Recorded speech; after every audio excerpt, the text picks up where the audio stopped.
Assalamualaikum warahmatullahi wabarakatuh.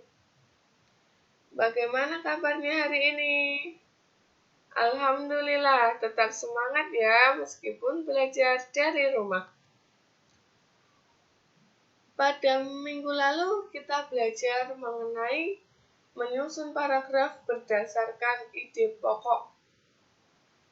Kemudian, pada pembelajaran pagi hari ini, kita akan belajar menyusun paragraf berdasarkan gambar.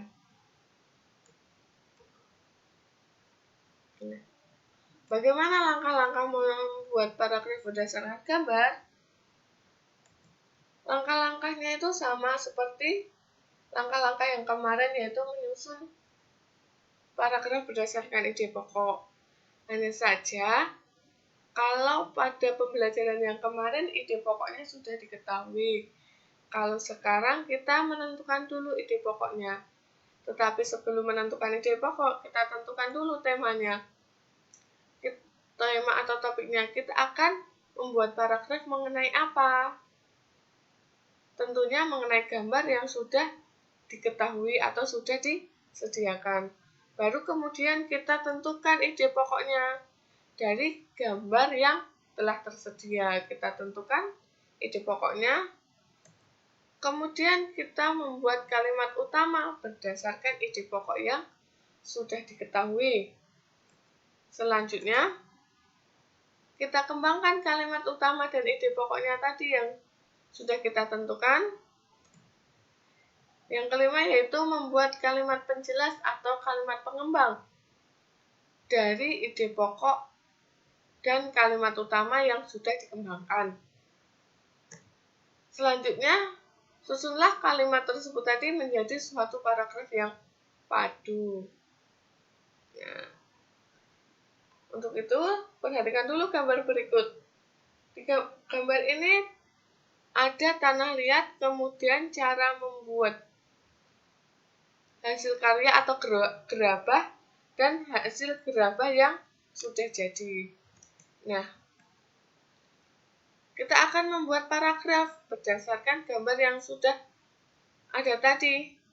Yang pertama yaitu kita tentukan ide pokoknya dulu.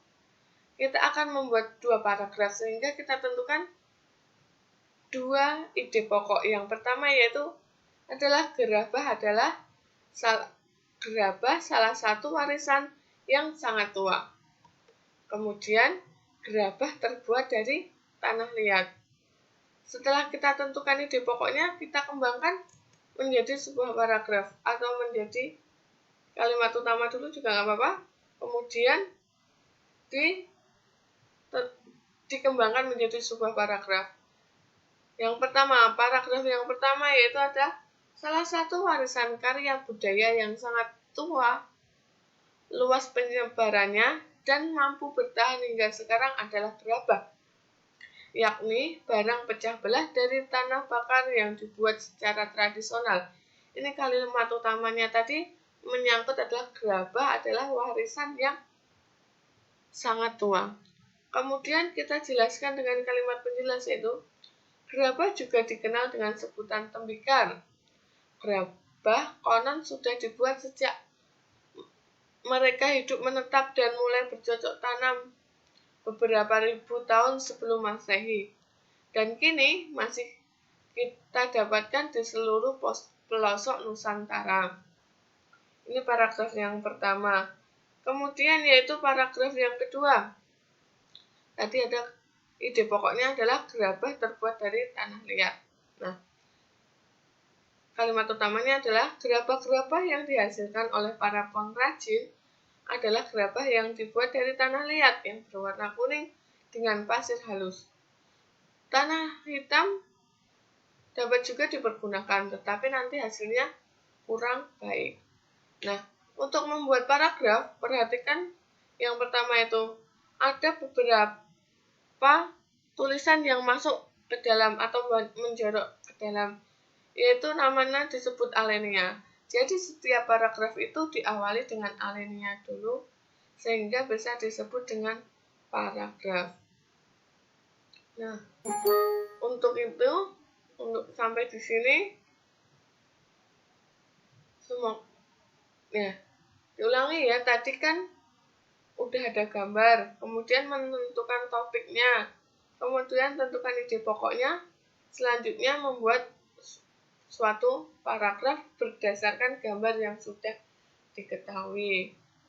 Untuk itu, apabila ini kalian, untuk lebih jelasnya, kalian membuat paragraf berdasarkan gambar yang ada ini, minimal membuat 2 paragraf, boleh lebih. Terlebih dahulu tentukan ide pokoknya dulu. Nah, untuk pembelajaran pada hari ini kita cukupkan sekian dulu. Terima kasih. Tetap jaga kebersihan, tetap jaga kesehatan. Tulisa akhiri, wabillahi taufiq walhidayah. Wassalamualaikum warahmatullahi wabarakatuh.